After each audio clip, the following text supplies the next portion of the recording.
President Obama always kidded me because there were certain mantras I'd continue for the entire time in the White House. He'd refer to me, to his friends, as I was like his older brother. Older brothers can say things to younger brothers in private and sometimes in public that you can't if you're the same age. And one of the things he always would kid me about is, as Joe says, all politics is personal. It's all personal, particularly foreign policy. It's all personal. And the fact of the matter is that that's the Delaware way. I was taught that way. Delaware is about getting everyone in a room, no matter how tough the problem, no matter how strong the disagreements, and staying in that room until we can work it out. I can't think of a major problem, Tommy, in all the times you and I have served, where we couldn't get the people in both parties in a room until we got a solution. Because they all put Delaware first. And there's no way to run a state or a nation without consensus. It's the nature of the beast. You need consensus under our system. Politics in America is broken. It's gotten too petty. It's too partisan. It's too personal. It's ugly. And in order to realize the enormous potential of this country, we have to get back to some basic norms of political behavior.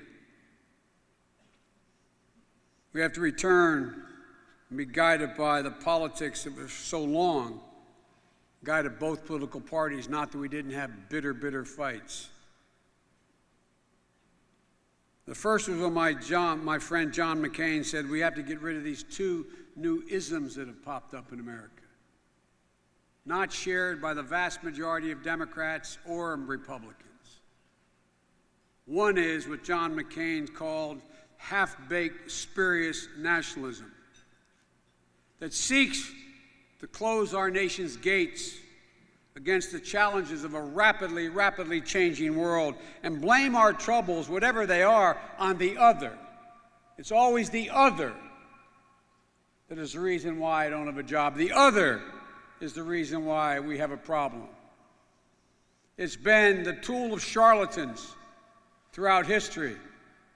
Find a scapegoat. We have to reject this dangerous theory of foreign policy that is closed off and clannish. One group, one that groups the world into us and them, rather than rebuilding on the shared narrative of freedom. It's imperative we understand the danger of the erosion of this invisible moral fabric. And you know what that is.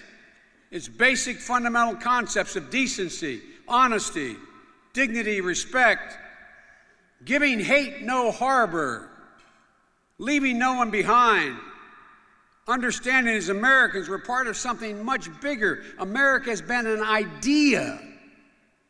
That's what both parties have always embraced. We cannot use our public positions the way they're being used by some in both parties. We have to use those positions to reweave the values that are American values back in the fabric of our political system.